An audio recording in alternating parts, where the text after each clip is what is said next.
Jeff walked out of the bar, deep in thought. He would be 30 years old in just 2 weeks and had very little to show for it.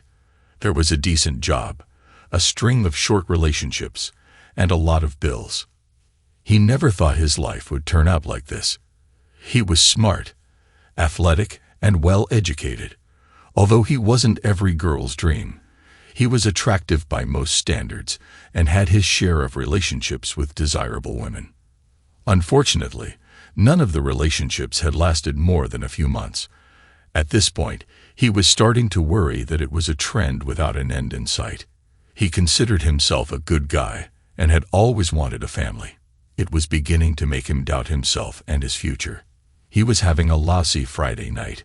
It was midnight, and he was walking out of the bars alone again. At least, since it wasn't cloudy, the moon lit up the streets and made it seem a little less depressing than it should have been. It all made him wonder if things would ever turn around. As he turned the corner, he noticed the street was a little more deserted than usual. He attributed it to everyone still being in the bars having a good time, or on their way home to have a better one. As he walked past the alley on the east side of the intersection, a noise attracted Jeff's attention. He peered into the darkness between the two buildings, and his heart stopped. There was a young woman struggling with 2 men. They were dressed in jeans and torn shirts. Both wore the same color bandanas, making Jeff suspect they were in a gang. It would have been normal for the neighborhood. Crime was getting worse in that section of the city. He wondered why the hell she was there alone at that time of night. He was quiet as he tried to decide what the situation was before doing something stupid. From her struggles, he was almost certain this wasn't some kind of game. After a few moments, his eyes adjusted, and he could see she was a petite brunette, about 5 feet tall, thin, and well-dressed. But what Jeff noticed most was that she was drop-dead gorgeous. Confident that this was a real attack, he pulled out his cell phone and stepped back away from the alley. 911, a woman's voice answered. Please state your emergency. I'm on the corner of Superior and Wabash. There's a woman being attacked in the alley by a couple of thugs. Please hurry, Jeff said urgently. Sir, I have officers on the way. Please wait for them and don't get involved. A muffled scream put an end to that thought for Jeff. He cautiously glanced around the edge of the building and saw that the girl was being held from behind by one man as the other ripped her shirt. The attacker reached a hand inside to grope her, and Jeff couldn't stop himself from walking toward them.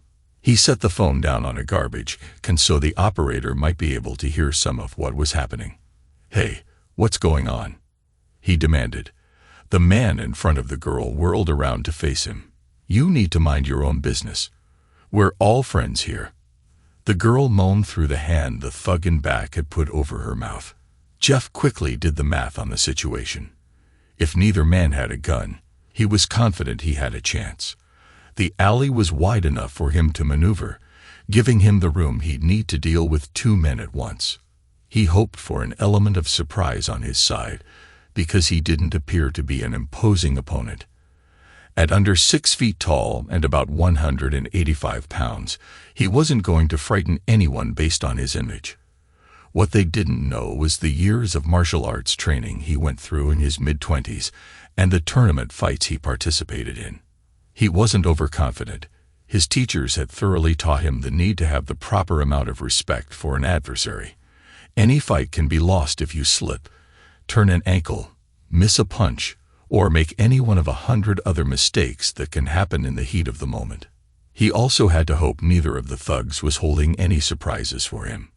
No matter what, Jeff couldn't let them hurt this girl.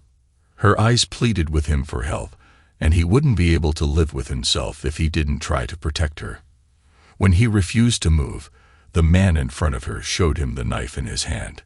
His partner, holding the girl, nodded and said, "Take him." Jeff tried to appear unnerved, hoping he could still avoid a fight. "Listen, nobody has to get hurt here. Just let her go, and we'll head the other way." The man with the knife sneered and said, "Only one of us is going to get hurt. You should have kept walking." Jeff saw the man tense as he moved forward. He swung the knife in a wide arc, keeping it around chest level. Jeff smoothly stepped inside and blocked the thug's arm with both hands. His right hand flashed out quickly, catching the attacker in the cheek with the back of his fist. Jeff continued his movement, stepping under the man's arm, grabbing his wrist, and twisting it. The punk dropped the knife with a whine, and Jeff finished the move he had practiced thousands of times with a roundhouse kick to the ribs. As the man doubled over in pain, Jeff stepped in and finished him off with an elbow strike to the nose.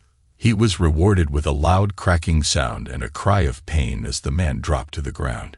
Jeff stepped back and looked at the man holding the girl. Now that he was closer, he could see her condition more clearly.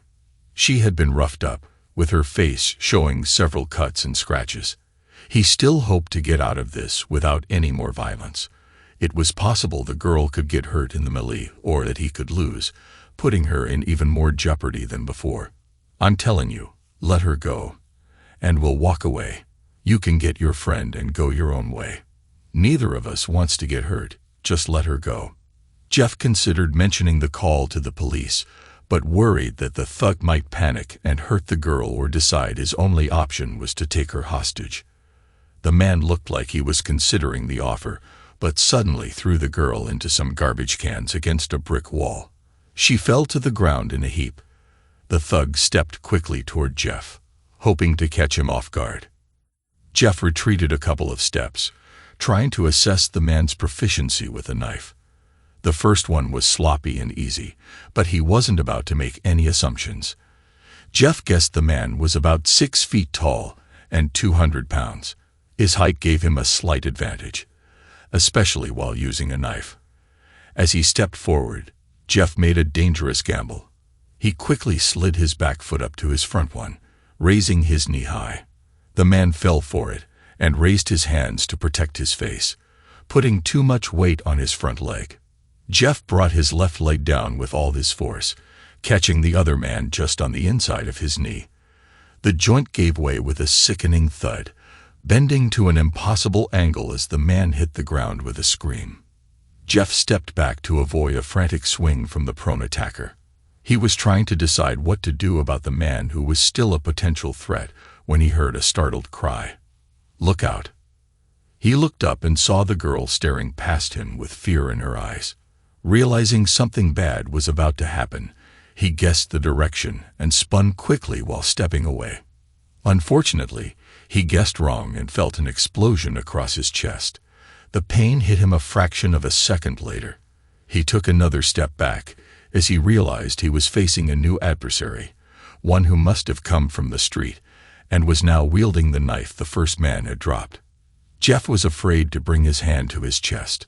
He knew the wound was bad and didn't want anything to distract him from the man in front of him. There couldn't be any more mistakes, or he knew he wouldn't be walking out of the alley again.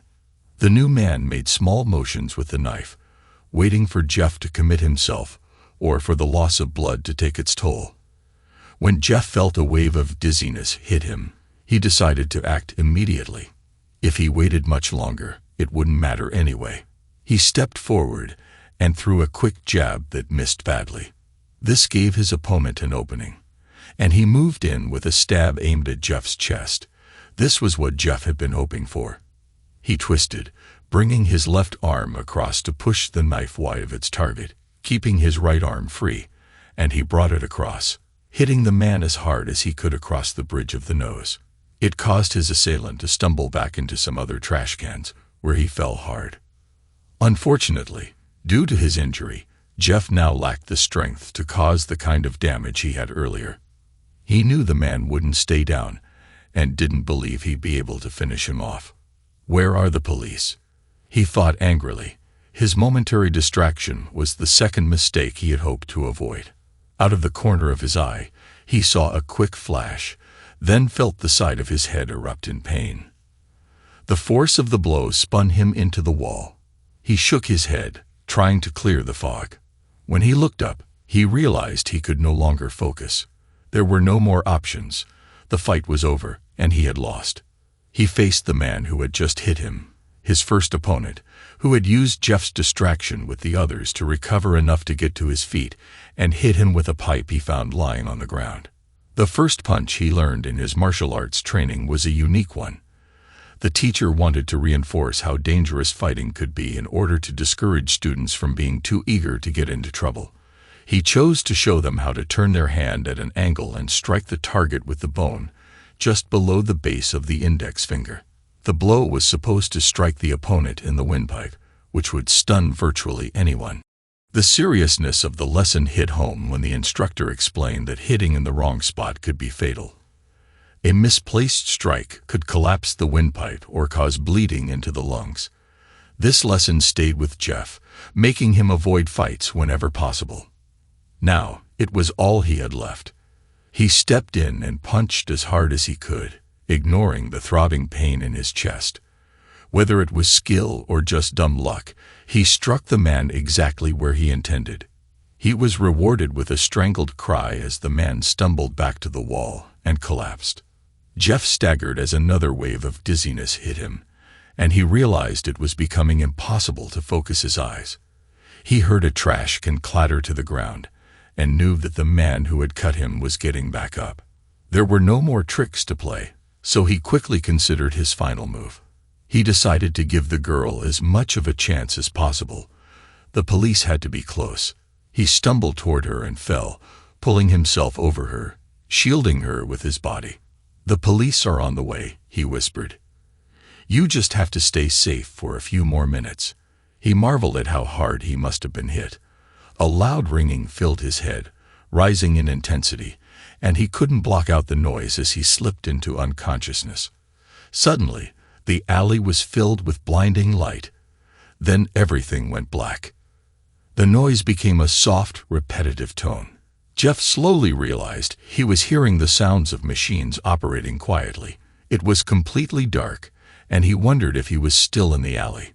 Suddenly, he remembered the girl and tried to sit up, but he only managed to lift his head off the pillow before the pain overwhelmed him. He groaned loudly as his head fell back down. "Don't move," a soft female voice said, and he felt a warm hand gently restraining him. "Sarah, get the doctor. He's awake." Jeff heard footsteps followed by the sound of a door opening and closing.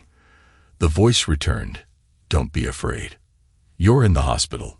Everything's okay now. You just need to relax. Your sister was here, but she had to leave to pick up her kids. She'll be back in a couple of hours." A wave of nausea swept over him as he tried to think. "Who are you?" he asked. The high-pitched voice answered, "My name is Paige. You saved me in the alley." He heard her sniff, trying to hold back tears. "I can't believe you did that.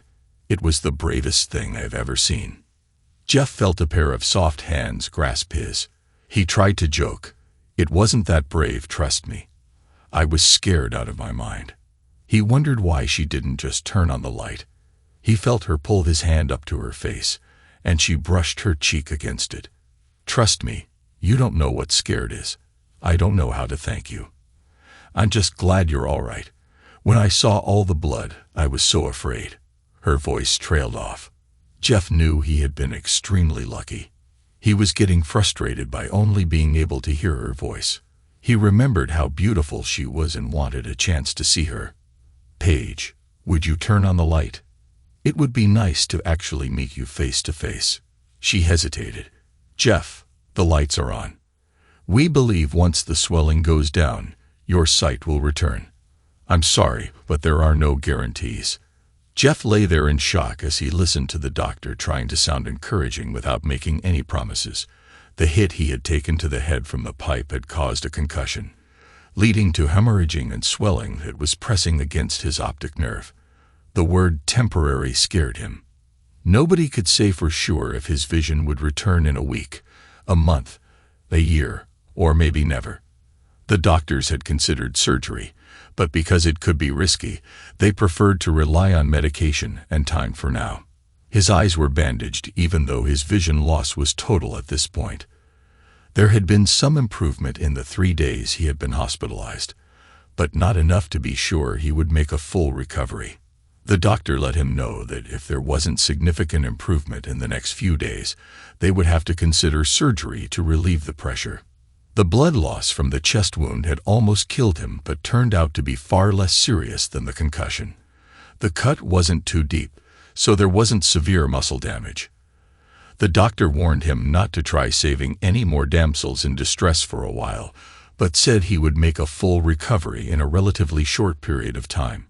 They expected him to stay in the hospital for 2 or 3 weeks, provided there were no complications from the head injury. After explaining everything that had happened and what to expect, the doctor excused himself, motioning for Jeff's sister Katie to follow him out of the room.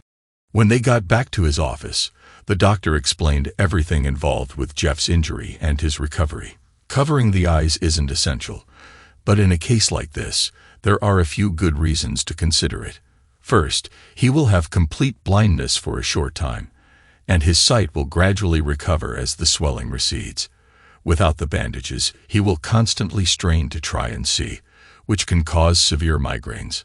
Second, I want him to rest completely with as little stress as possible. The injury to his chest will force him to be immobile, so he'll be here anyway. There's no reason for him to do anything but heal. Third, I'm concerned about the potential for depression. If he sees little or no progress day after day, his chances of slipping into a depressed state will increase. My best guess is that we're looking at about 3 weeks for significant progress, although we'll need to monitor him closely to have a better idea. Katie listened intently and considered everything he said. I'll go with your recommendations. I know my brother. He isn't known for being patient. It would be best to force him to rest and give him no other options. Good. Then, assuming we can treat this without surgery, we should know a lot more in a week or so. We'll keep a close watch on his progress, and I'll let you know if there are any changes in his condition. When Katie left with the doctor, Paige took Jeff's hand. Your sister will be back in just a minute. Her voice became thick with emotion. I'm so sorry this has happened to you. It's all my fault. Jeff could hear her sobbing. Even though he felt overwhelmed by his situation, the thought of the beautiful young girl blaming herself for his condition was too much. Paige, please don't. If you start crying, then I'll start crying, and then the nurse will have to come change my bandages. He was rewarded with melodic laughter as she tried to stifle her tears. He also picked up a noise from the far side of the room. It distracted him for a moment, but he decided his mind was playing tricks on him. Jeff started to feel a little uncomfortable. Here he was, sitting with a young woman he didn't know, and he had no idea what to say to her. Can you tell me what happened after I passed out? Paige took a second to gather herself. While you were telling me the police were on the way, I started hearing the sirens. The guy who hurt you with the knife tried to run, but when he got to the end of the alley, the police cars pulled in front and hit their floodlights. He tried running past us toward the other end, but there was a fence he couldn't get over. You injured the other one's knee so badly he never got off the ground. He gave up without a fight. What about the third guy? Jeff asked, remembering the strike he used. The paramedics got there right after the police and did that thing where they cut open the throat so he could breathe. You mean a tracheotomy? Yeah, that's it. They said you collapsed his airway. I guess it was pretty close. Noting Jeff's troubled frown, she added, everyone knew it wasn't your fault. You just did what you had to. You were already hurt so badly. I can't believe you were able to do that to him. I wanted to help, but I just couldn't make myself get up. I am so sorry. Don't be sorry. There was nothing you could have done. And if you had gotten hurt, I would have felt like it was my fault for barging in there and starting the fight. I want you to know that when I saw what was happening, I called the cops and then thought about what I was going to do before trying to help. I don't want you to think I just ran in there like it was some cowboy movie. I knew it could be dangerous for you if I did the wrong thing. So I tried to come up with a smart way to handle it.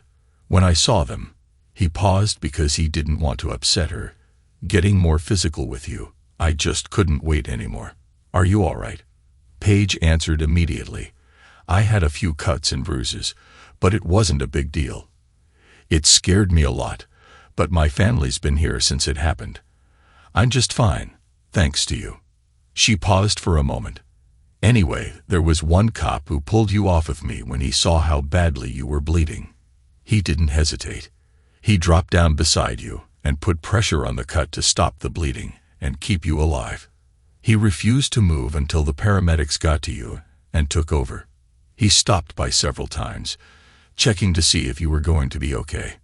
She paused, unsure if she should tell him the rest. "You know, you're famous now." Paige paused to see his confused expression. "You've been in the papers, on the radio, and on TV. You're a hero." Jeff felt himself blush. "Well, I don't feel like a hero. I feel like I got hit by a truck. I'm just glad you're okay." Jeff trailed off as the drugs pushed him back into unconsciousness. Paige sat there holding his hand for several minutes. When she was sure he was out, she leaned forward and kissed him on the cheek. "My hero," she said quietly. She looked over at the far end of the room. "Didn't I tell you he was perfect?" Jeff felt himself coming around again. He had drifted in and out of consciousness all day.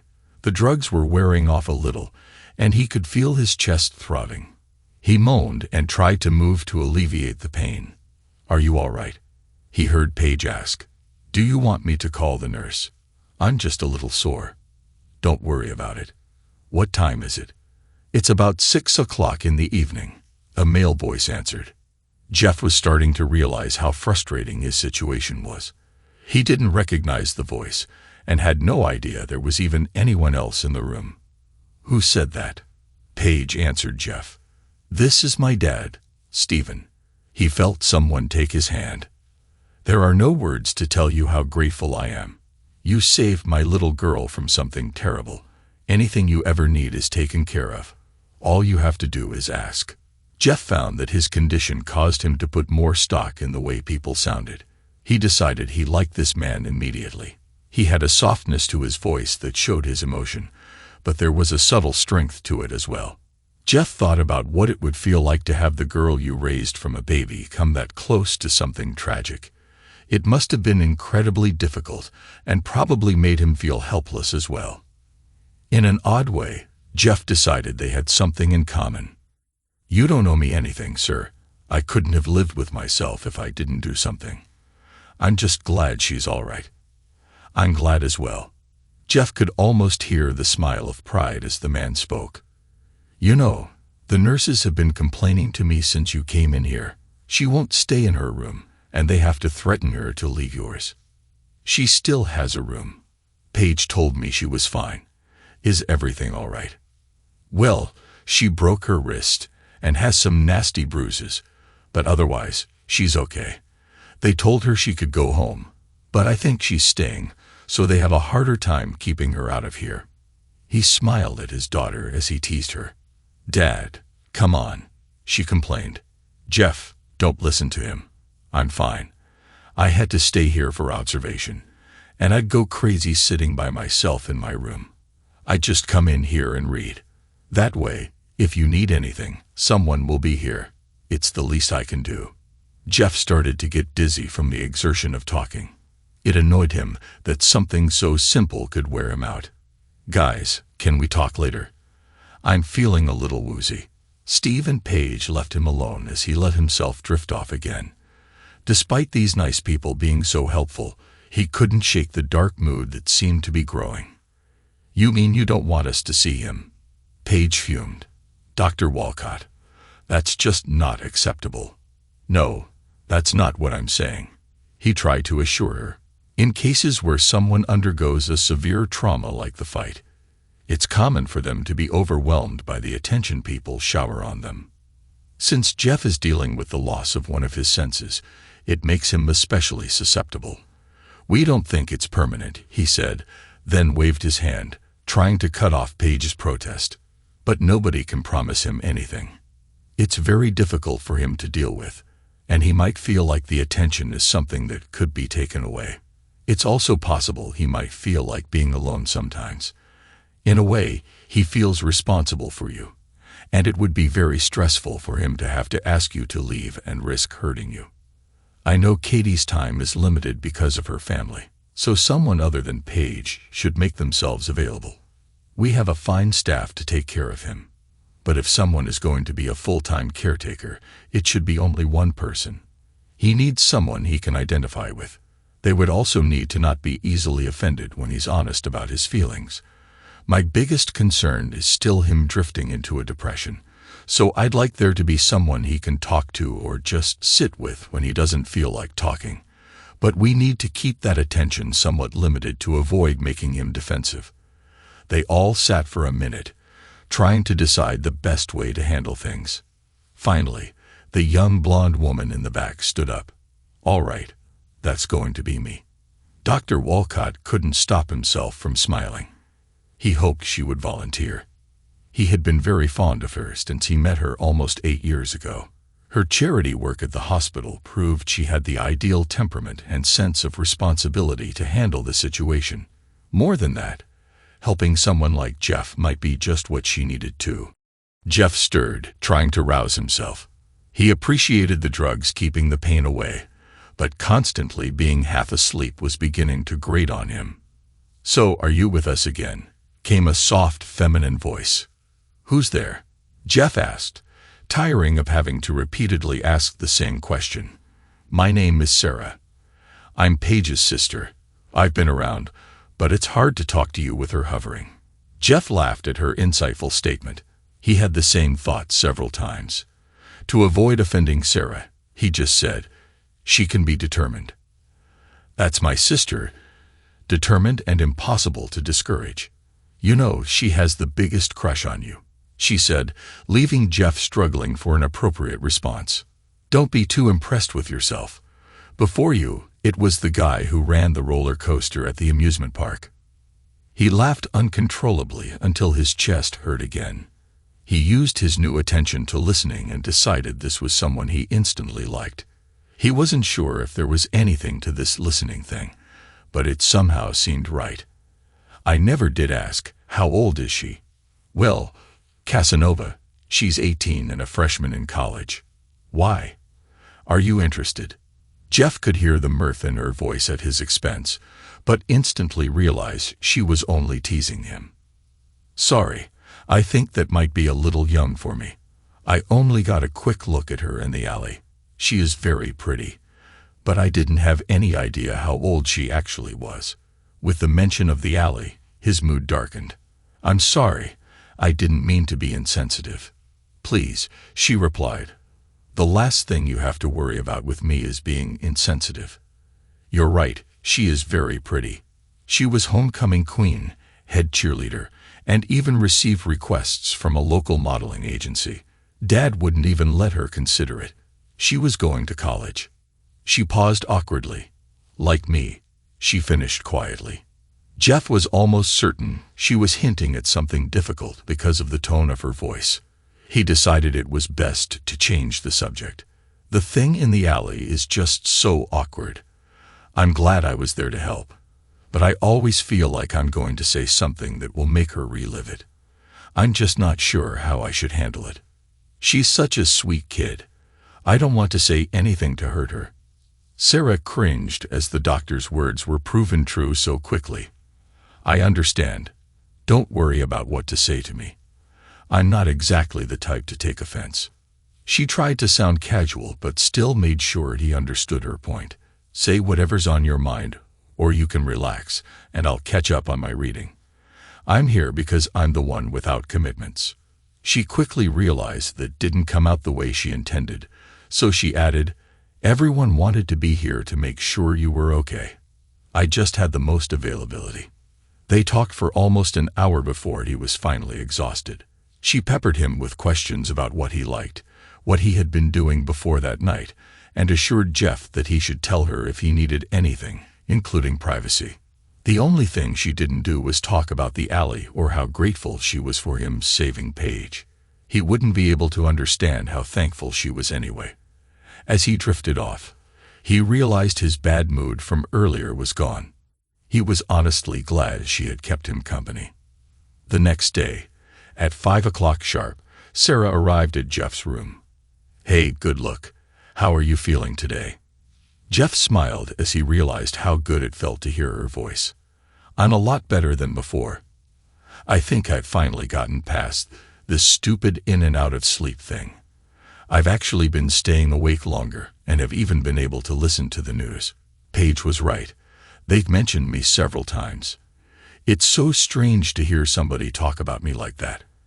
I feel like I'm in an episode of Asterisk, the Twilight Zone asterisk. "Well, don't get too cocky. You're not going to get any hero worship from me," she said, obviously teasing him. "I've got a present for you." "A present?" he thought, thoroughly confused. He heard her rustling through a bag and making some assembly noises. He was about to ask what was going on when he heard a pair of speakers blast, "Ladies and gentlemen, please welcome Sam K." He grinned broadly as one of his favorite albums started. "Did you buy me a CD player?" Sarah smiled, seeing her gift had the intended reaction. "Better. I got you an MP3 player and had some friends fill it up with stuff for you." She spent the next hour acquainting him with the technology and how to operate it without being able to see. She had bought a pair of powered computer speakers so they could listen together, or he could plug in the headphones. She had bands, comedians, and even weird internet stuff he had indicated he liked. Jeff didn't know that the previous night she had written down everything he told her. It cost her a pretty penny and took all day, but she managed to get most of it downloaded. He smiled and thanked her profusely for the thoughtful gift. "Now I have a present for you. Since you've never listened to Sam, just sit down and enjoy." Sarah spent the next hour laughing until tears streamed down her face. Several times she was embarrassed by things she heard, but she understood why Jeff had expressed such fondness for the strange man with the wild hair. As they laughed together, she thought to herself how glad she was that she volunteered to make sure he was taken care of. Paige was right. He was perfect. "No, that's the craziest argument I've ever heard. The guy's a crook and should have his bum run out of Washington." Sarah felt herself getting flushed. Jeff had a way of getting her aggravated over things. She realized early on it was because he wasn't just passionate about what he thought. He educated himself on issues ranging from politics to sports to just about everything she could think of. When he challenged her, she really had to dig deep to make her points without him tearing them apart. Jeff tried not to smirk as she lost her cool. It had been 3 weeks since she had begun watching him, and he couldn't get over how amazing she was. She was intelligent, passionate, tender, funny, and incredibly open. When he was able to point out a flaw in an opinion she held, he sat dumbfounded as she actually considered his argument, and sometimes changed her mind.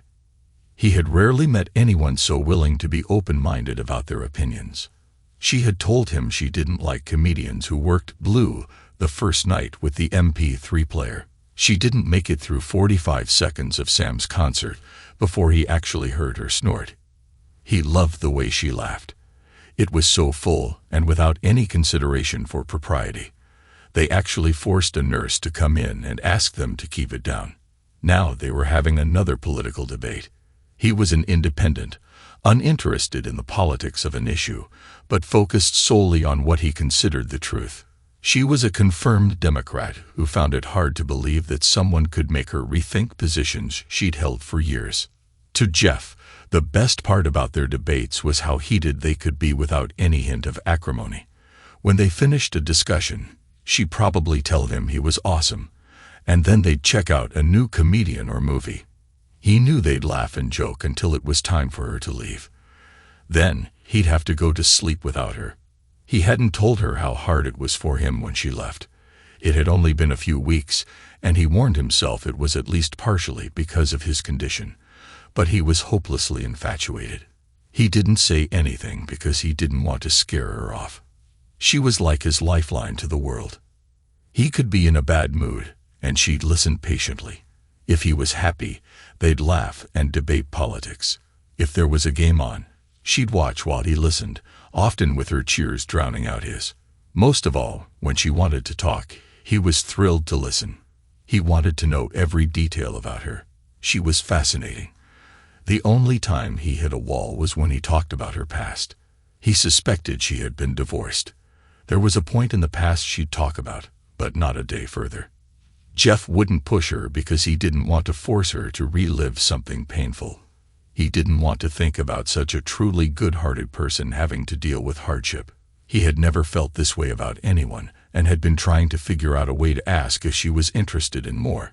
It was difficult because he knew if she said no, it would make things so awkward he might lose what he had with her. On the other hand, if he didn't say anything, he might lose her because she didn't know he cared.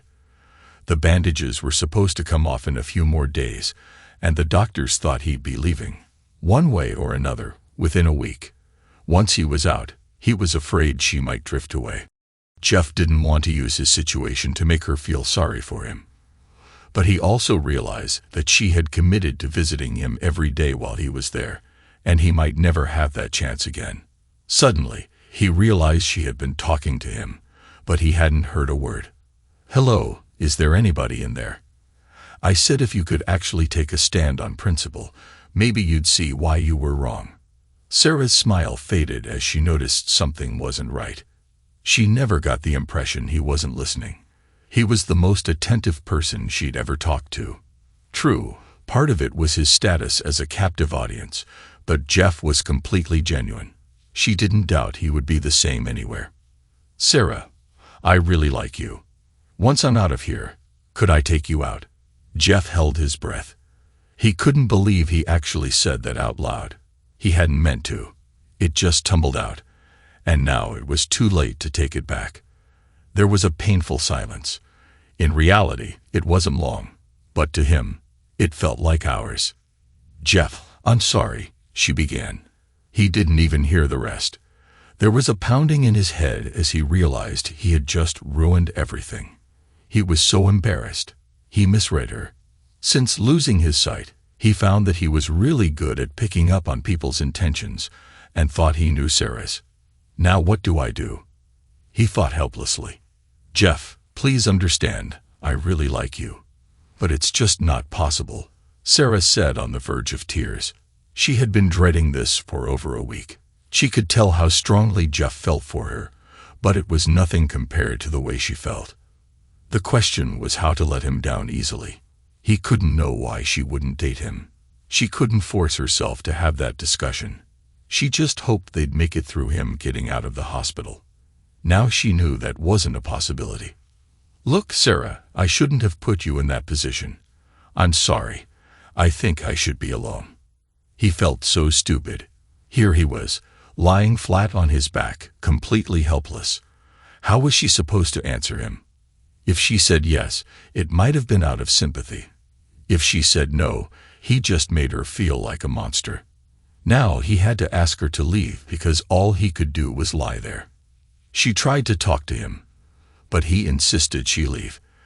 As she sadly walked out the door, she wished her life could have been different. At 5 o'clock the next day, Sarah didn't come. It was crushing to Jeff, although a part of him expected it. He sat quietly, hoping she'd show up and pretend he hadn't screwed everything up. He knew it probably wouldn't work. He had put her in an impossible position, and nothing she did would satisfy both of them. If she tried to apologize, he'd feel like a fool. If she said she wanted to go out with him, he knew it would be out of sympathy. If she still said no, he'd be too embarrassed to act the same around her. He felt lonelier than he ever had in his life. He drifted off to sleep while thinking about his situation. He was awakened sometime later by the feeling of a wet sponge moving on his chest. As he woke, he grumbled about wanting to do this later. "Sorry, it's time for your bath," came the hushed reply. Jeff was startled by what he thought he heard, and then decided it was just his imagination. He relaxed, hoping this would be over quickly. He wasn't in the mood for the usual small talk the nurses made, trying to make sponge baths less uncomfortable for the recipient. He sat still, wondering why this felt different tonight. The way the wet cloth dragged across his chest, slowing at his nipples, made him a little uncomfortable. Whether it was intentional or not, he was getting turned on. He had been lying there for more than 3 weeks without any chance for a normal sexual release. As he felt the soft cloth slide down his stomach, he was getting uncomfortably hard. It wasn't the first time he'd had this problem. He tried to joke, "Sorry, I think I've been here alone a little too long." The nurse just shushed him and continued her work. She seemed to be dwelling on more sensitive spots of his body than normal, and the whole thing was definitely moving slower. He was really getting agitated about his condition, but tried to relax and focus on something else. That changed when he felt her slip his covers lower and run the fabric slowly down. He knew this was completely inappropriate. "Listen, I'm sorry, but just be quiet and let me enjoy myself," he heard Sarah scold. Jeff tried to push himself up. "Sarah," she pushed firmly against his shoulder so he would lay back down. "Listen, buddy, I had to bribe the nurse to let me give you your bath, so I want my money's worth, all right." He felt a flood of emotions after believing he had ruined everything. There was no way for him to process what was happening. He wanted her so badly, but this sudden turnaround was stunning. He couldn't imagine what could have happened to trigger this. Sarah was trapped in her own emotional confusion. She never intended it to go this far. She wanted to tease him a little, and then apologize for the way she acted yesterday. It was supposed to be a little joke. As she ran the rag across the scar on his chest, she couldn't help but think about how he got it, and the irony of her losing control over someone like Jeff. Something she never expected to happen. There was something about him that she couldn't shake, something she thought she'd never feel again. The more she tried to keep her feelings in check, the more out of control she felt. The simple act of touching him stirred up emotions inside her that she wasn't prepared to handle. She watched with a sort of detached fascination as the damp cloth left a glistening trail across his muscles, moving it down from his chest to his stomach. When she reached his waist, she noticed his reaction, something that was hard to ignore under the flimsy hospital garment. Then she did something completely out of character, something she would have thought impossible before tonight. On impulse, she found herself moving the cloth lower, using her free hand to gently adjust his gown and blankets so she could continue touching him. The fabric grazed his skin along with the tips of her fingers. The sensation of her skin brushing against his caused a surge of emotion to run through her, making it difficult to resist. Jeff spoke, almost breaking the spell she was under, but she gently told him to be still, unable to stop herself from continuing. The usual barriers she kept up were nowhere in sight. All she could focus on was bringing him comfort. Jeff had stopped trying to make sense of what was happening. Sarah's touches felt incredible, so he pushed everything else out of his mind. With his limited ability to see what was going on, every touch seemed far more intense than usual. Her fingers slowly stroked a spot on his chest, while the wet cloth traveled lower and then back up again. His body responded instinctively to the pleasure he was feeling. "You better not move too much or it'll pull out your stitches," she softly chuckled at the thought of that scenario. Although the idea was amusing, he couldn't focus on anything except her gentle touches.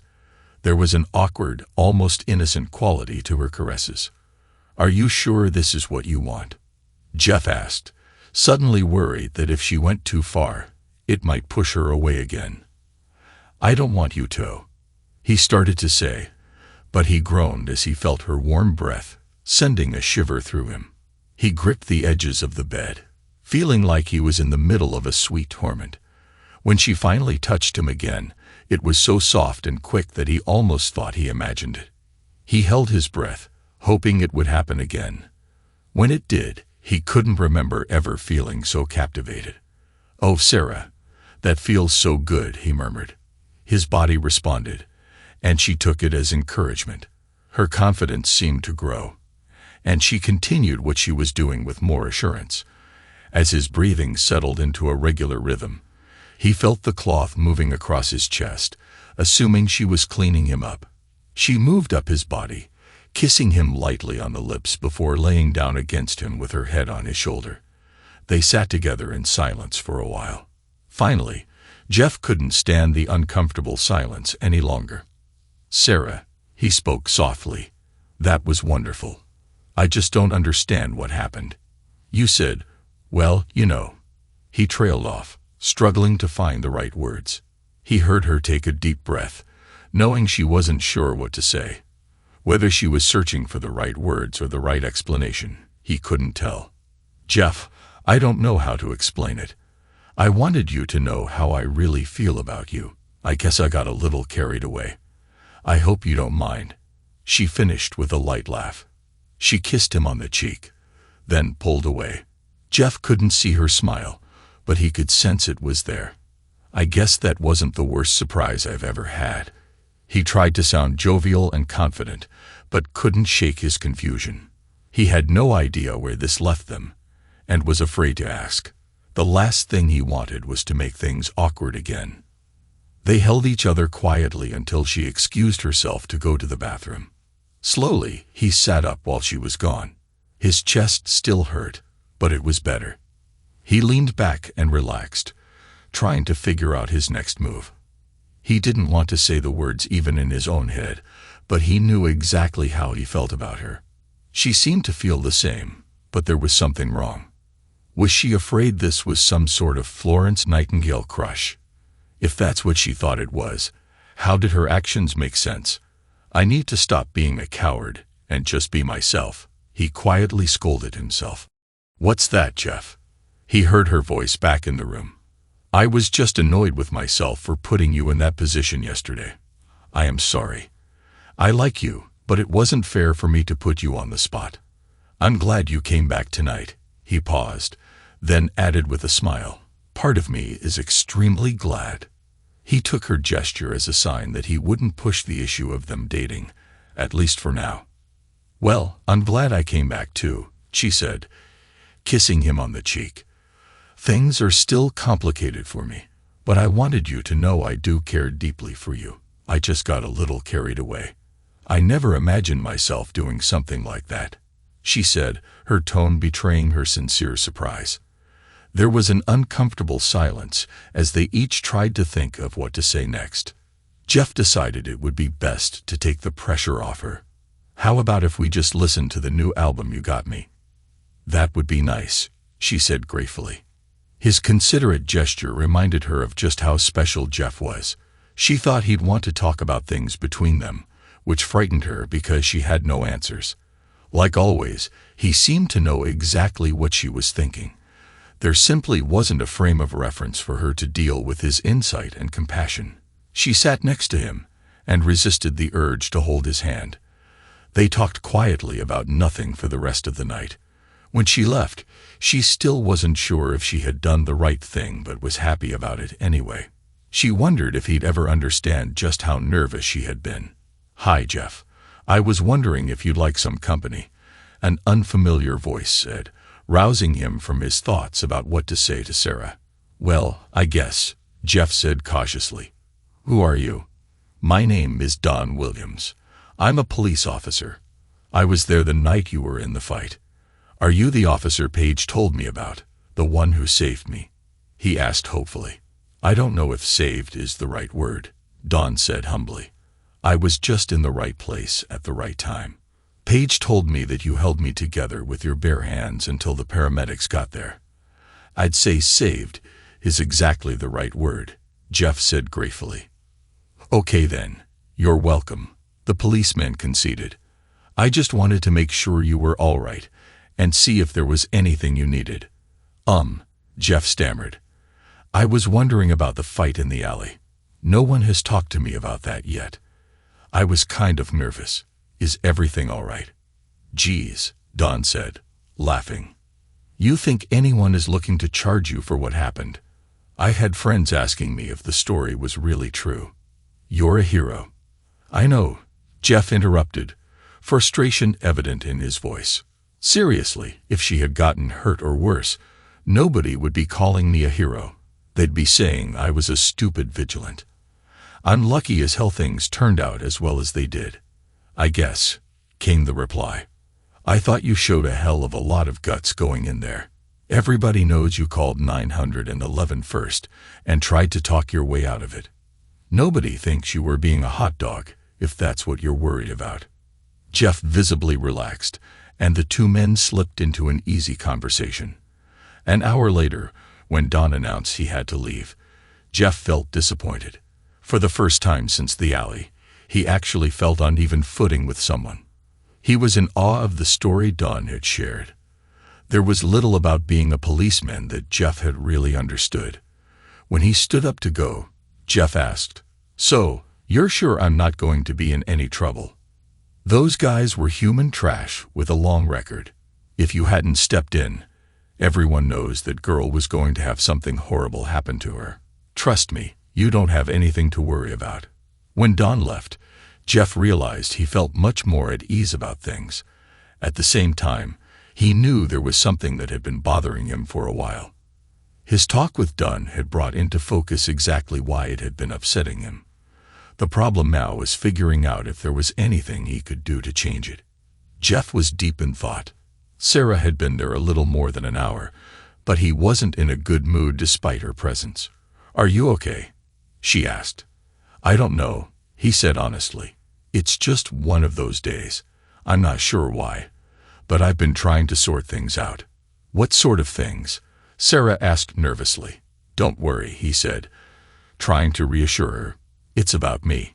He thought carefully before continuing. "Sarah, why don't you ever talk about what happened in the alley?"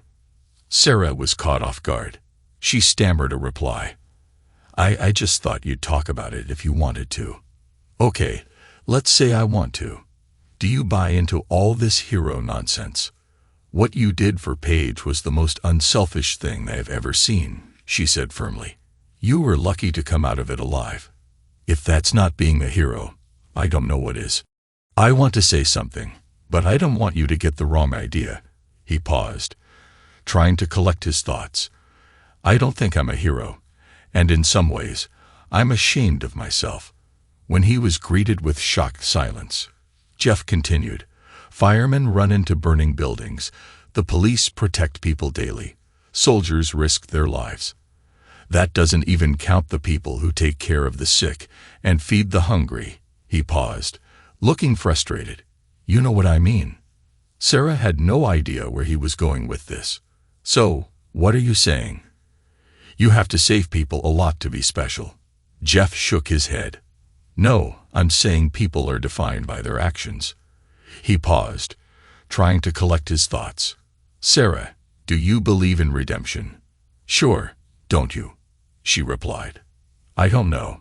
I'm 30 and barely have anything to show for it. I haven't done any of the things I wanted to when I was growing up. Now I'm so up to my ears in bills that I'm just trying to make it to the next paycheck. I get a chance to help somebody one time, and everybody's kissing me like I cured cancer. Anybody would have done the same thing. I was just in the right place at the right time." Sarah was indignant. "No, they wouldn't have done the same thing." Jeff was surprised to hear her voice breaking, and could tell she was beginning to cry. The intensity of her reaction caught him off guard. "If you haven't done enough in your life up to now, then change it. When you get out of here, don't you ever let me hear you put down what you did for Paige. Did you ever think maybe you were in that alley for a reason?" Jeff was sorry she was upset and didn't want to antagonize her, but he also couldn't let it go. "What? You mean some master plan? Come on, do you really buy that? Why would I get to wipe away a whole life of mediocrity with one good deed?" She touched his face gently, trying to soften her tone. "What about that deed? Have you considered that she could have died if you hadn't helped her? You want redemption. Try thinking about her life after that. If she had survived." She paused, and Jeff could hear a quiet sob. "Nobody's saying you get a free pass for life because of what happened, but you damn well better believe we are all grateful for what you did. You know, I've been here getting to know you for a month, and you're a very good person. I'm not sure why you doubt yourself, but I don't." Jeff sat quietly, trying to absorb what she said. Sarah was the only person who told him what she thought without trying to soften it. He respected her opinion highly. "Maybe you're right, but it's just so overwhelming. I'm really happy she's all right, and I don't regret anything I did. I just feel like the media, your family, the hospital staff. It's just so much to deal with. How many times can you listen to someone say thank you or tell you how wonderful you were before you just don't know what to say back? Sarah didn't know what else to say. The doctor had warned them that Jeff could feel overwhelmed now. As she listened to his concerns, she understood him a little better than before, and it made her feelings for him even stronger. Knowing the way he felt made it even harder for her, considering what she would have to do. Luckily, it was time for her to go. She didn't know how to keep herself together another minute. She kissed him on the cheek again and told him that he worried too much. It will be a couple more days until the bandages come off, and then you'll feel more like yourself. She quickly got out before she lost it altogether. The next night, Jeff waited impatiently for 5 o'clock. He wanted to apologize for his sour mood the previous day. An unexpected voice startled him. "Hi, Jeff. How are you feeling?" "Paige, what are you doing here?" He realized how insensitive that sounded and quickly corrected himself. "I mean, it's great to talk to you. It's been almost a week." "But don't worry," Paige said with a sad smile. "Sarah wasn't feeling well, so she asked me to make sure you were okay." Jeff tried to hide his disappointment, not wanting to hurt her feelings. "Well, I'm glad you're here. You can answer a question that's been bothering me for weeks." He paused for effect. "Did you really have a crush on the guy who ran the roller coaster?" He heard her outraged laugh and felt her punch him in the leg. They hung out together for the rest of the night. Jeff remembered Sarah's take on his situation and let Paige spoil him. He could tell it made her feel good, and there was no reason for him to feel bad about enjoying her attention. He really did adore her. She was a sweet kid. He thought about Sarah's comment regarding what Paige's life would have been like if he hadn't been there and shuddered. He couldn't imagine someone like her having to deal with that kind of pain. At the end of the evening, Paige got ready to leave. Jeff didn't want to put her in the middle of anything, but had a bad feeling. "Paige, are you all going to be here tomorrow when they take the bandages off?" She understood precisely what he was asking and tried to sound hopeful. "If I can help it, everyone is going to be here." She felt terrible for not telling him more, but was afraid if she interfered, it would make everything worse. Sarah was so stubborn. "All right, Jeff, I don't want you to get too excited one way or another. The tests show that most of the affected area has healed, which is very encouraging, but it's possible you'll have limited vision or might not be able to focus correctly for some time. It doesn't mean anything. This is just the first part of the healing process." Jeff indicated he was ready and felt the doctor proceeding. He kept his eyes closed and felt the bandages being removed. When the doctor told him to open his eyes, he did so cautiously.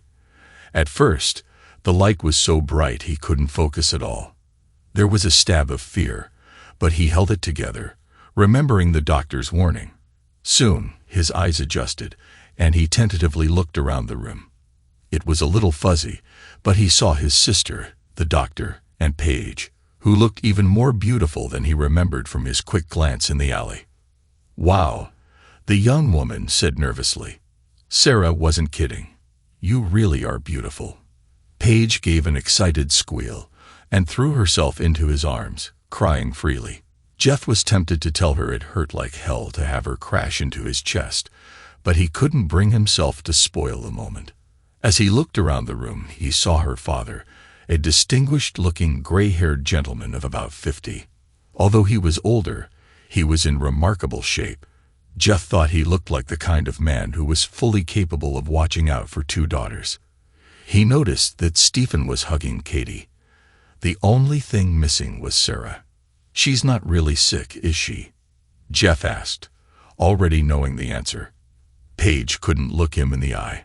She had argued with Sarah for hours, but to no avail. Her sister was intractable. No, she wouldn't come. "I'm sorry, Jeff. I tried everything, but she wouldn't budge." Jeff was despondent. "I just don't understand. I thought I mean, how could I have been so wrong?" Paige looked at her father with frustration, ignoring a warning glance. She shocked Jeff with her next words. She does like you. Maybe it's even more than that. Jeff was confused and more than a little frustrated. Then why isn't she here? What the hell is going on? Katie looked to Paige, then to Stephen, and said, "Look, he's my brother. If you don't tell him, then I'm going to." This isn't fair. Stephen appeared to be having a terrible argument within himself. He looked at Katie, then at Jeff, and finally made up his mind. "She didn't want you to see her," he said quietly. Jeff looked like that answer made him more upset than before. Stephen continued, "Look, son, we all were hoping she'd tell you herself. None of us were trying to hide it from you, but it's such a difficult situation."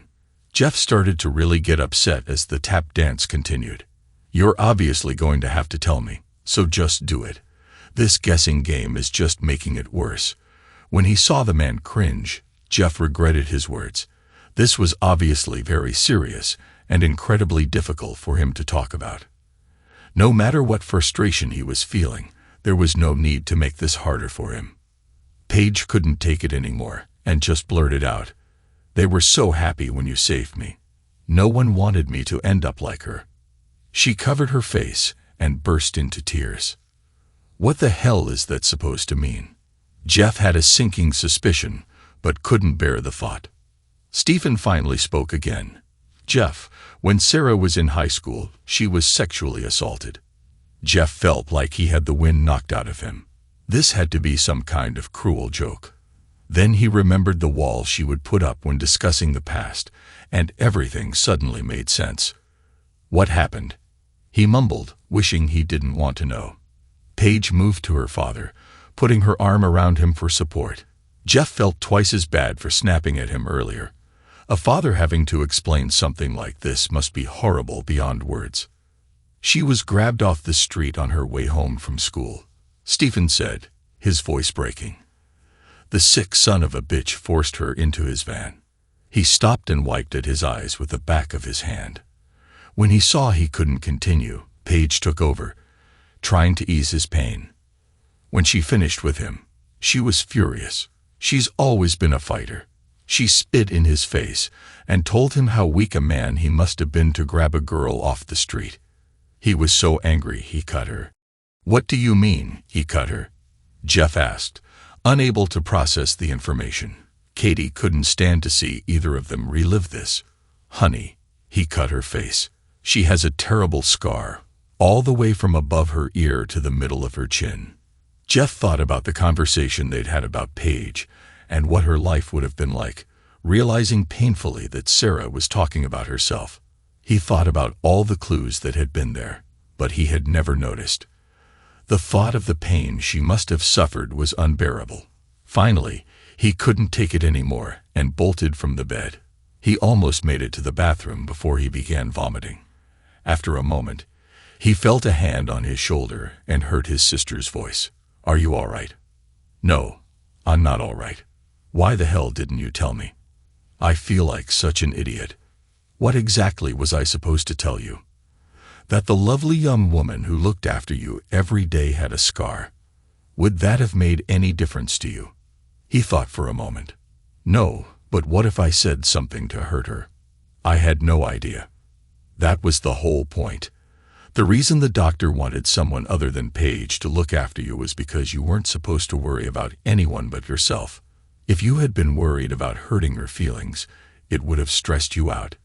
You needed to relax and heal. When Sarah volunteered to take care of you, her family hoped it might help her come out of her shell. We all hoped this could somehow help both of you. She helped him up and over to the sink, where she cleaned him off. Then she said firmly, "Now come back to bed."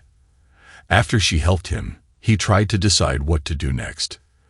"Okay, now that I know what happened, some of it makes more sense, but I still don't understand. It's been, 7 years? She still hasn't been able to." He hesitated, unsure how to phrase his thoughts. Paige sat down next to Jeff and took his hand. "She dates sometimes, but never lets any guys get close. She was a virgin when it happened to her. After she recovered, she tried going back to school. She had a really hard time because she felt so self-conscious. Everyone knew what happened and treated her differently. She didn't have many friends, and some of the kids even picked on her because of it. In her senior year, one of the most popular guys in school asked her out to a school dance. She was nervous but decided to try. Jeff noticed Stephen turn away. The last few days, she got cold feet and tried to back out, but I stayed on her to go out with him. The day of the dance, another girl came up to her and told her the guy had been bragging that he was going to finally get a piece of the Ice Queen now that someone else had loosened her up. Son of a bitch, are you kidding me? Jeff didn't know what to say. He knew teenage boys could be cruel, but this was too much. Don't worry, Jeff. He never said it again, Stephen said firmly. He didn't elaborate, but Jeff had a feeling he knew what happened. He hoped it was really painful. Unfortunately, the damage was done. Sarah never trusted anyone after that. When she goes out with someone, it's always the same. They have a nice time, but she always finds some reason to end it before it can get serious. My wife and I homeschooled her for the rest of her senior year. When she went to college, she refused to stay on campus. After her mother died, she told me there was no reason for her to move out because I needed her. The truth is, she's hiding out, and I'm afraid the longer she does, the harder it will be for her to ever get on with her life. She got a good job, but it's behind a desk talking to people on the phone. I'm afraid we just don't know how to help her more than we have. The problem is that the scar is a constant reminder of what happened to her. Every time someone meets her, she knows it's the first thing they notice about her, and it's tied to the worst memory imaginable. I don't understand, Jeff said, unable to comprehend the pain she must have been dealing with. If she had such a hard time coping with the scar, couldn't they have done something about it with surgery? It got better with the first couple, Stephen replied. Then she refused to have any more. She said she didn't care, but I think part of it was her being scared, and part was that financially, it would have wiped out her mother and me. Paige is right. Sarah is incredibly stubborn and refused to consider it, no matter what we tried. Dr. Walcott told us it wouldn't be a good idea to push her. He said she needed to decide whether to have another surgery or live with the scar as it was. But us trying to force her could push her away from us. Her mother and I were so afraid of doing the wrong thing that we just let it go. He looked down in frustration. You'll never understand how hard it was for me to deal with something like this. I just wanted my baby to be all right again. Paige hugged Stephen tightly, wishing there was some way to make him feel better. Katie put her hand on his shoulder, afraid to imagine anything like that happening to one of her kids. After things calmed down, Jeff asked everyone but Paige to leave. Once they were gone, he asked softly, Paige, no more stalling. I want to know everything. I'm not going to sit here and let her walk out of my life. Paige looked at him uncertainly, feeling incredibly torn between her loyalty to her sister and the debt she felt she owed to Jeff. Before I say anything else, I need to know how you really feel about her. She's really tied herself up in knots about this, and I don't want her to get hurt again. He took her hand in his and looked deeply into her eyes. Paige, I wouldn't do anything to hurt her. I think I love her. She pulled him close again, giving a relieved sob against his chest. Tell me what you want to know. Jeff had the cab take him to the address Paige had given him. He was going to go to the door, but decided to run into the small grocery store across the street to get some flowers. This wasn't going to be easy. He went through the store and found a small section with some roses. He bought a dozen and went to the counter. There were 3 open registers, so he jumped in the shortest line and waited. He wasn't paying much attention to what was going on around him as he ran through what he might say in his mind. It terrified him. Anything he said could make things worse. The information about the scar or the story didn't change his mind about anything. He felt deeply for Sarah, and the only thing on his mind was that she was in pain and he had to help. It had only been a week, and he already missed her more than he could stand. He couldn't imagine what it would be like if he blew this chance. He was deep in thought when a woman's laughter caught his attention. Even though he hadn't been paying attention, there was no doubt who it belonged to. Jeff looked from person to person, afraid he had imagined it. He finally settled on a blonde woman standing at the register about 4 customers in front of him. She was about his height, thin, with straight hair that reached the middle of her back. He couldn't see her face as he tried to listen in on the conversation. He heard the young man at the register ask her what was wrong. She said something he couldn't quite make out, but he recognized the voice. "Sarah," he said cautiously. The woman spun around to face him. She was beautiful, with green eyes, high cheekbones, and full lips. There was a softness to her features that he found appealing. Her looks were in stark contrast to the faded but still prominent scar that ran all the way across one side of her face. Suddenly, Jeff realized that if he had passed her on the street a few months ago, he would have noticed the scar and thought, "What a shame." The idea embarrassed him as he confronted the shallowness that would have cost him the chance to meet such a spectacular woman. Maybe he needed that time in the hospital to grow up. Suddenly, he wanted to believe in Sarah's theory of a master plan. Sarah heard Jeff call her name and turned so quickly that the bottle she was holding slipped from her hand. It hit the ground, smashing into dozens of small pieces. While she tried to recover from the shock, she realized that all activity in the store had ceased. The people around them stopped as well, waiting to see what was happening. The young man at the register saw her reaction intensify, ready to step in if this was unwanted attention. Jeff pushed past the other people in line and gently grabbed her by the shoulders. He studied every detail of the face he had waited weeks to see. There was a tear falling down her cheek, and he couldn't stop himself from wiping it away. He pulled her close slowly, afraid he might frighten her away. When she didn't resist, he closed his eyes as their lips met. She tilted her head back, and her hand involuntarily moved behind his shoulder. Jeff savored their embrace, in no hurry for it to end. She returned his kiss a little shyly, but he couldn't sense any reluctance.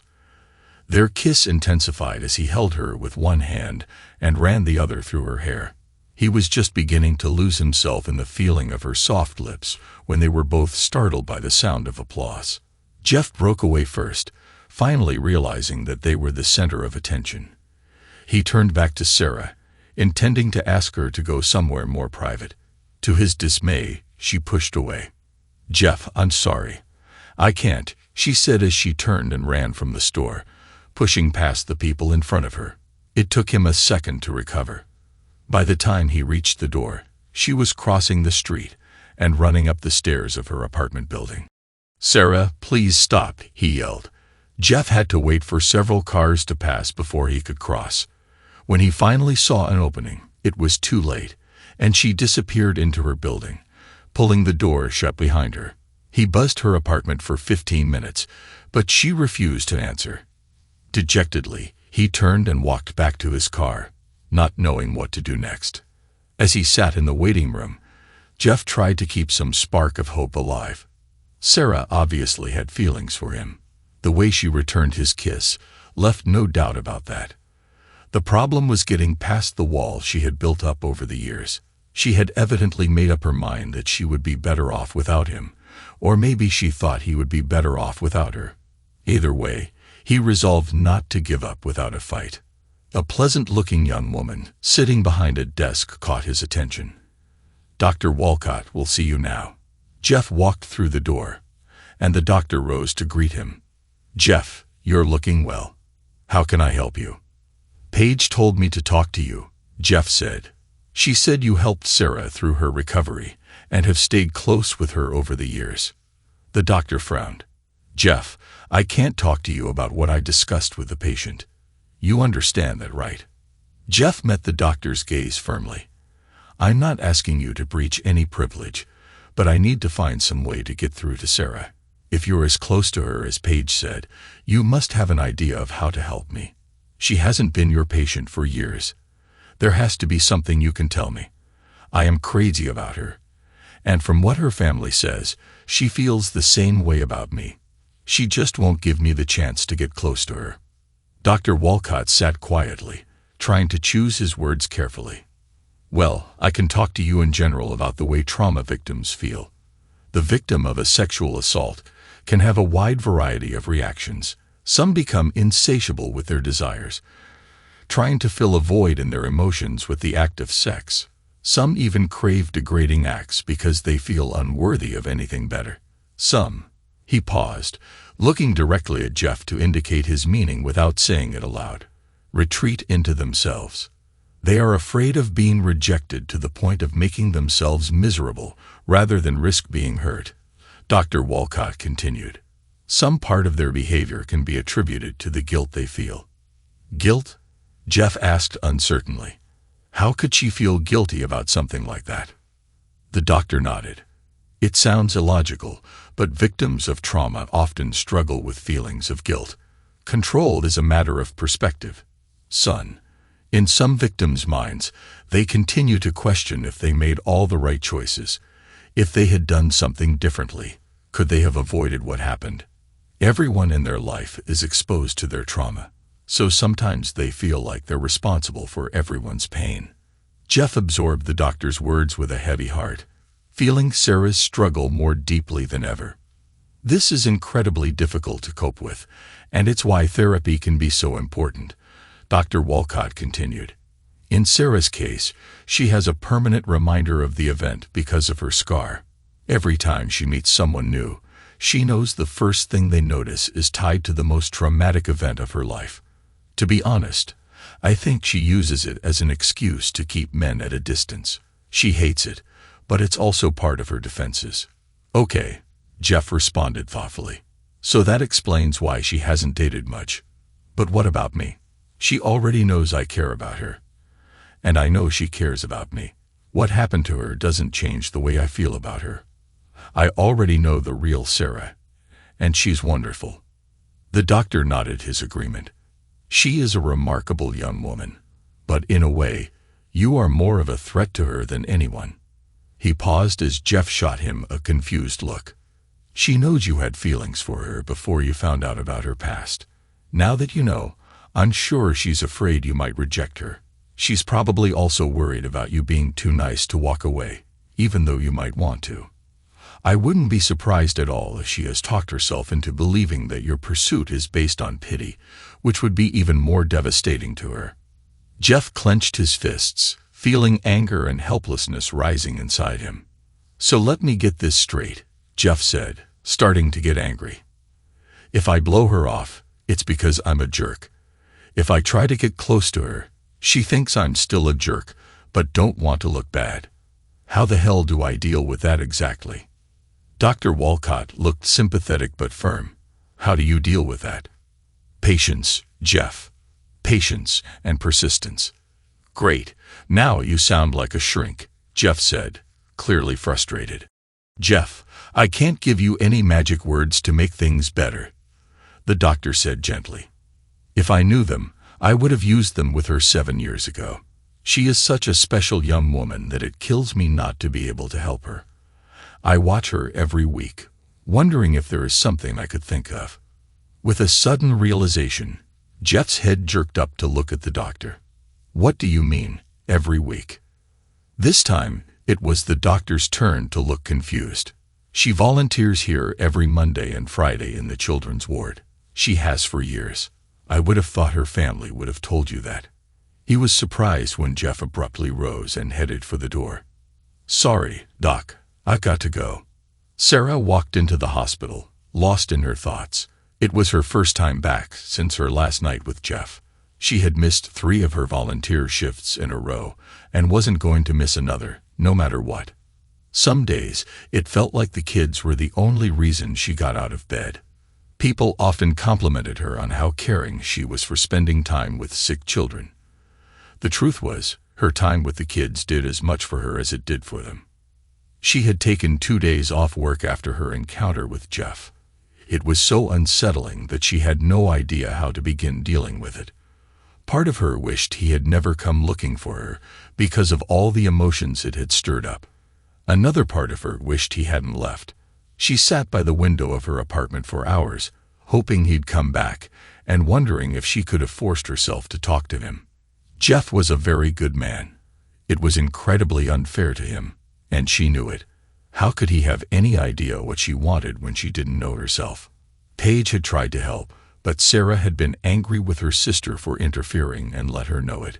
She knew Jeff would find out her secrets eventually, but Paige had related the details from their last conversation. Her sister had given up far too much information, and then tried to defend it by telling Sarah how much Jeff cared. "It doesn't matter. It's my life, not yours," she had said heatedly. Although Paige had called every day, Sarah refused to talk to her. She loved her sister and knew Paige meant well, but this wasn't the kind of situation that called for an 18-year-old who thought she knew everything. As she walked down the hallway, Sarah thought again about what her younger sister had been through and what could have happened. She shook her head as she approached the door. Eve got to call her tonight and apologize, she thought. She loves me and is just trying to do what she thinks is right. Sarah even flirted with the idea of calling Jeff to apologize, but couldn't imagine what she could say. As she entered the rec room, she knew immediately something was going on. The kids were standing around with conspiratorial looks on their faces. She put it out of her mind as several of the younger ones ran up to her. "Sarah," cried Jessie, a little girl who was her favorite. Jessie had been injured in a fire, and even after several skin grafts, she still had terrible scars. Jessie's mom had told Sarah how much her visits had meant because the little girl identified with the caring woman who had her own scar. Sarah hugged Jessie and gave her a kiss on the forehead. "How are you, little angel?" "Good," said the 7-year-old. "I missed you. Where have you been?" "I'm so sorry I missed the last few visits. I wasn't feeling very well. I'm better now, so I promise I won't miss any more. All right." Jess smiled and said mischievously, "Okay, but you owe me a promise." Sarah looked at her with an amused expression. "Okay, Jessie, I owe you a promise. Anything you want." "Yes, I promise." "Promise anything you ask me," she said, laughing at Jess's persistence. She expected to be making a trip to the cafeteria for a candy bar any second now. "Well," said the child shyly, "one of the boys here likes you." Sarah looked around the room quickly, noticing flowers on one of the tables. "He was scared to tell you, so he bought you flowers and asked me to do it because we're friends. He wants a kiss from you and wants to tell you something. Remember, you promised." Sarah was on the verge of laughing over the precocious child's demands. She tried to keep a straight face, not wanting to hurt any of the boys' feelings. The oldest child in the room looked to be 11 or 12. It would be terrible to make any of them feel like she was making fun of them. "Yes, Jessie, I promise I'll give him a kiss for the nice flowers, and I'll talk to him." "So, who is it?" she asked, still looking around the room. Jessie smiled wide and pointed behind Sarah. "It's him," she yelled, jumping up and down excitedly. Sarah turned and felt her knees go weak as she saw Jeff standing with a bouquet of her favorite roses. "Hi, Sarah. How about that kiss?" Jeff asked as all the kids began cheering. Sarah blushed, looking around in embarrassment. She saw Jessie smiling with glee and knew she had no way out. Sarah watched, motionless, as Jeff walked up to her. "You tricked me," she hissed. "You didn't give me any choice," he replied with a grin. "Now, are you going to let the kids down, or are you going to kiss me?" She leaned forward to give him a quick peck on the lips, but Jeff caught her and pulled her closer. He kept his lips pressed against hers, tilting his head to kiss her more deeply. She felt herself losing control again, just like at the grocery store, when the loud cheer of the children broke them out of their moment. "That was nice," Jeff said in awe. "Yes," Sarah replied, still struggling to hold her emotions in check. "That just leaves the talk. We can talk later. Right now, I had a lot of troublemakers to thank," he said, turning away from her to give Jess a hug and a kiss on the cheek. Sarah watched him, feeling caught in a whirlwind as she observed him playing with the children, seemingly without a care in the world. She thought again about how amazing he was. She knew how strongly she felt for him, but didn't know how to gauge his feelings for her. She had spent such a long time building walls to protect herself, and she wondered if it was possible to let down her guard and trust someone. The one thing she was sure of was that if there was anyone she could trust, it would be this man. Sarah drove, unable to organize her thoughts. 7 years of protecting herself and not allowing anyone inside had left her unprepared to change. It scared her more than she could face. Jeff already had the power to hurt her more than any man since the attack. If she let him in further, she couldn't imagine how intense it would get. Asterisk, this is crazy. I've only known him for 4 weeks, asterisk, she thought. Twice, she had talked herself out of going to his place, but couldn't seem to make herself dial a phone. It was like the scene at her apartment, but reversed. Now she was afraid something would happen, and he would change his mind. It was a fear she wasn't used to, and it hit her hard. She found a parking space close to his apartment and reluctantly got out of her car. As she slowly walked to the door, Sarah nervously fidgeted with her hair and clothes, trying to make sure she looked her best before he answered. When he opened the door, Jeff looked at her with open admiration. "Wow, you look amazing." Sarah felt embarrassed, but accepted the compliment. Jeff asked her to come inside and offered her a seat on the couch. He went to the kitchen for drinks and then sat next to her. He was suddenly at a loss for words, so they sipped their wine in awkward silence. Finally, Sarah couldn't take it anymore and spoke up, her voice sounding surprisingly brittle. "So, how did you work that out today? I didn't realize working with kids was one of your specialties." "That was kind of a dirty trick," Jeff replied evenly. "I told you before, you didn't give me any choice. I'm not going to apologize. I would have done anything to get you to talk to me. Are you upset?" "No," she admitted, unable to suppress a smile. "I thought it was original. How did you know about me working with the kids?" "I'm not going to tell you all my secrets," he replied cryptically, his mood lightening. "I've been spending all my free time with them since Tuesday." I was surprised. It was a lot of fun, and they seemed to like me too. When I told them about my plan, they all wanted to help, especially Jessie. "You're really close to her, aren't you?" She nodded. "How did you like your new start?" When she saw Jeff's confused expression, she continued, "You told me in the hospital that you wanted to do something more important with your life. I can't think of anything more important than caring for those kids, even if you did it with an ulterior motive." "Well, I had a great time with them. I'll be happy to go with you every week." He paused, searching her face. "If you want me to." Sarah nodded, feeling more comfortable. "Listen, Jeff, I have to apologize for not coming to the hospital. In the end, I didn't know how to handle what would happen when you could see again, so I ran away." She looked away.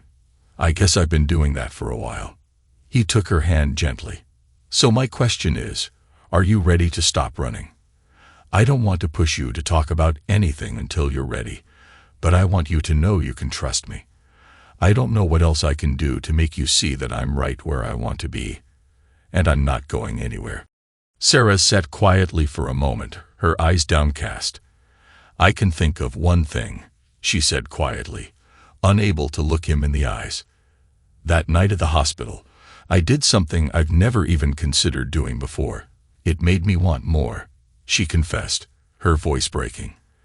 "The only memory I have about intimacy is a terrible one. I want to have a good memory with someone I care about." Jeff put a finger under her chin and tilted her head up so he could look her in the eyes. "Sarah, I don't just care about you. I love you." Her breath caught, and tears welled up in her eyes. "I love you too," she whispered. He moved in closer, touching his lips gently to hers. He kissed her lightly, moving his lips across her cheek, her ear, then her neck. Finally, he returned to her lips, kissing her more passionately.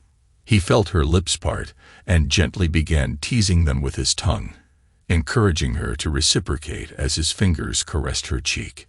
His thumb softly traced the scar, causing her to blush. She pushed at his hand, uncomfortable with the contact, But Jeff held her tenderly. "It doesn't matter," he whispered. "It's just a part of who you are." His words seemed to break the dam inside her, and she allowed herself to surrender to the moment. As they kissed, she felt a warmth she hadn't experienced in years, a sense of acceptance that overwhelmed her. Her fears slowly melted away as he continued to hold her close. They ended up lying side by side, exploring each other's closeness with a mix of curiosity and tenderness. Sarah felt a vulnerability she had never allowed herself to feel before, but it was accompanied by a sense of trust. "Let's go to my room," Jeff suggested softly. Sarah nodded her consent and followed him. When they reached his bedroom, he watched her reactions closely. She still appeared nervous, though she tried to project confidence. They sat on the edge of the bed and continued kissing for several minutes. Jeff gently ran his hands up and down her back, his touch gradually easing her anxiety. As he sensed her nervousness giving way to growing excitement, he focused on her reactions, realizing how fortunate he was to be with someone like her. The fact that she was still partially dressed only added to her allure. He ran his hands over her stomach, and when he reached the snap of her jeans, it opened with a soft pop that startled her, causing a slight jump. He reminded himself to go slowly until she was completely comfortable. As they continued, he kissed her back and shoulder a bit more firmly, noticing her skin flush as she became more at ease. His fingers gently traced her skin, causing goosebumps. Sarah felt completely overwhelmed by the moment, aware of what was happening but not fully in control. For a brief moment, she worried that he might stop, leaving her feeling teased. After the build-up of the last several minutes, she felt a strong desire for the closeness to continue. "Oh, Jeff, that feels so good," she murmured, relieved to finally feel the connection she longed for. Sarah had let go of all her defenses, opening herself up to a level of intimacy she had never imagined. They shared a passionate moment, not just physical, but emotional, deepening their bond. Jeff kissed her and then sat up, pausing to etch the image into his mind. Her long blonde hair was fanned everywhere, and her body was slightly flushed. She looked so innocent and vulnerable, but there was so much more to her than just that. Jeff knew he had seen a glimmer of the woman she worked so hard to keep hidden, and it was spectacular. Although she was anxious about intimacy, Sarah had allowed herself to be vulnerable, showing a passionate side that exceeded anything he could have hoped for. He couldn't imagine what she could ever do to make him feel more strongly than he already did. "Did you say you love me?" he asked, a smile playing on his lips. Sarah flushed. "It wasn't my fault. I was distracted." She smiled back, allowing him to see her with her defenses down. "You weren't playing fair." "Well, let's see if I can make you say it again," he said with mock seriousness. "We'll take as much time as you need, okay?" he said tenderly, wanting to reassure her. He knew she wanted this but was still unsure of herself and of him. He kissed her, running his hands up and down her body, trying to recreate the early mood. "Honey, I don't know," she started to protest, but Jeff stopped her with another kiss. He was surprised to see tears in her eyes as her body trembled, then shuddered gently several times. He pulled her down against his chest, savoring the closeness. He was doing everything possible to prolong their moment together, making it as memorable for her as possible. "I love you," she said again, never letting her eyes lose contact with his. She continued staring directly at Jeff, as if she needed some kind of unbreakable connection for this moment. After a moment to savor the sensation, she gave him a blank stare, unsure of what to do next. "Let me," Jeff said softly. Sarah was already mentally exhausted from the events of the day, and physically exhausted as well.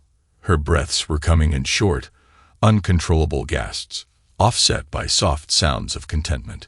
Finally, not trying to conceal his amusement, Jeff asked, "Was that okay?" Sarah couldn't contain her laughter as she pushed him off.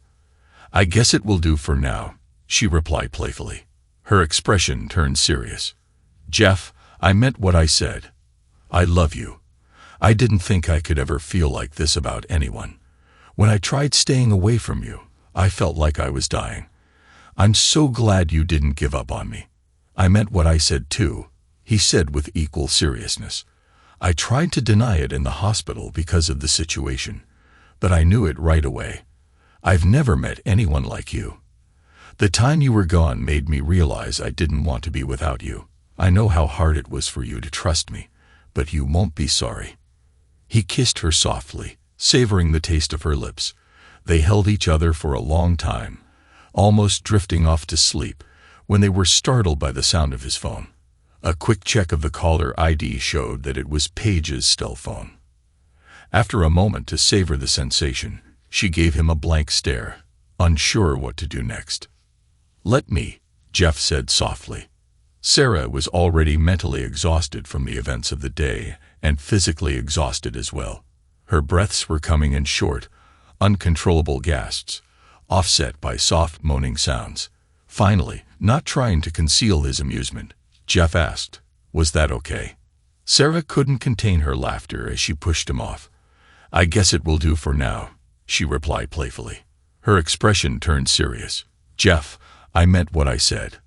I love you. I didn't think I could ever feel like this about anyone.